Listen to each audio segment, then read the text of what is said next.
Well, my friends, I have done it. I have seen Fantastic Four: The First Steps. Today, we're going to talk all about it.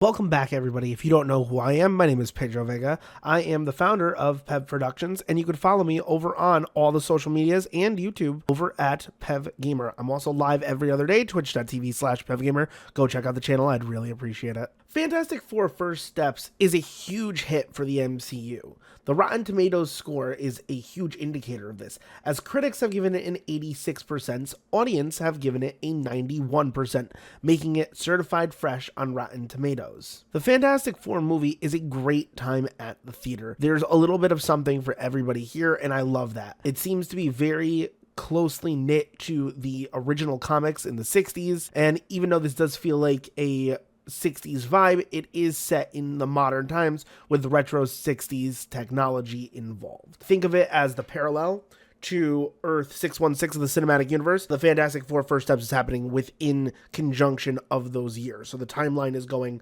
essentially in a straight line. If you are already confused on that, this movie might not be for you. Fantastic Four: First Steps is a multiversal movie. This does not take place in the standard Marvel Cinematic timeline, instead is a parallel Earth. Now, let's get into the rest of the things that people might not like about this movie, or really figuring out if this movie is for you. If you're finished with the cosmic level threats in the MCU, if they just don't thrill you or excite you, this story is not going to be for you. The main antagonist is Galactus, a world-eating creature that has been around since the Big Bang, and threatens to consume Earth, alongside his herald, the Silver Surfer, making this a cosmic level threat. A lot of space, a lot of things to do with just the galaxy in general.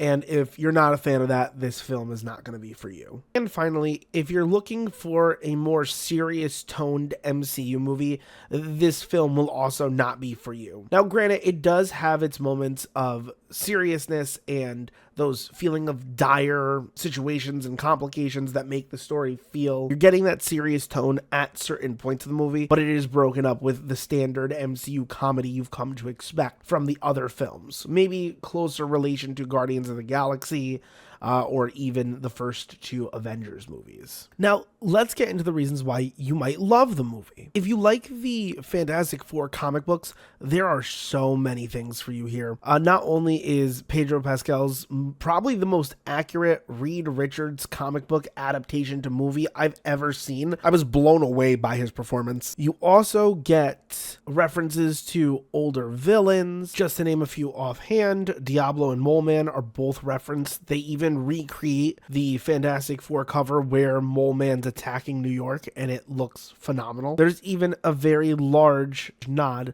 to Herbie, which exists both in the 1970s cartoon and in the comic books as Reed and Sue's assistant robot. Plus, if you read the Fantastic Four comics, you know that it's not all about stopping villains or cosmic level threats. There's an element of that they're all family, and that they're all crime fighters trying to live normal lives. There's a huge emphasis on family, and the movie translated very well from the comic to the film. I really want to say this is the best on-screen adaptation of the Fantastic Four, if you're going off of the source material. The early 2000s first Fantastic Four movie still holds a very special place in my heart, so maybe I have a little bit of a bias. If you're a big Galactus fan, this film is definitely for you. Now, the last time they put Galactus on the big screen, he was a big fart cloud, and nobody wanted to see this. This time around, he is the huge humanoid monster that he was always meant to be, the world eater. We actually, even in the film, get to just see him destroy another planet and consume it, which is just insane. It's crazy. He's menacing, he's scary. It feels the same way when you first saw Thanos on the screen. That's how seeing Galactus was on the screen, and I loved that. The comedical relationship between Ben Grimm and Johnny Storm also returned in this film, and I won't say it's as good as the 2000s Fantastic Four dynamic was, but it was pretty close. It had its moments, and it was very funny. Johnny was more distracted on figuring out how to learn Shia LaBeouf's language, the Silver Surfer's original language. throughout most of the movie, so that kind of took away from the funny dynamics that we could have seen in the Thing and the Human Torch's relationship. But it's fine, it's cool, it's still there, it's still funny, it's a good time. You should still definitely check it out. And finally, the conclusion to the film is acceptable, we'll say. I'm not going to say it was the best. They kind of seemed like they rushed the final battle between the Fantastic Four and Galactus. It will please most fans for sure. I know I was definitely entertained. I wouldn't say it's my favorite conclusion to a movie, and even the end scene credit doesn't save it for me. But the last battle, I feel, could have been different, but I am still happy I got to see the Fantastic Four take on Galactus on their home turf, and that's all that matters. You know, that was definitely the big conclusion to the film, and I'd still say it was worth it. Now, that being said, what would I score the Fantastic Four First Steps on a scale from 1 to 10? I would give Fantastic Four The First Steps a 7.6 out of 10.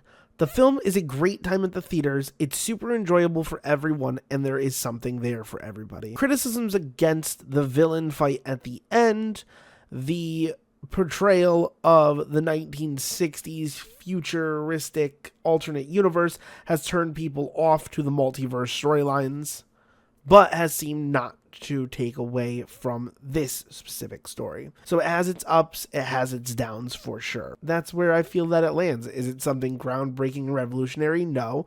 Is it something super entertaining? Yes. And is it a great story? Hell yeah. And it's got a great cast. I think the film is definitely worth the watch, and I hope you all give it a try. I know I'm getting my review out a little late. I'm so sorry for doing that, but thank you all so much for your support. Until we talk again, my name is Pedro Vega, and thank you for joining us on Pev Productions Reviews. All right, guys. Bye.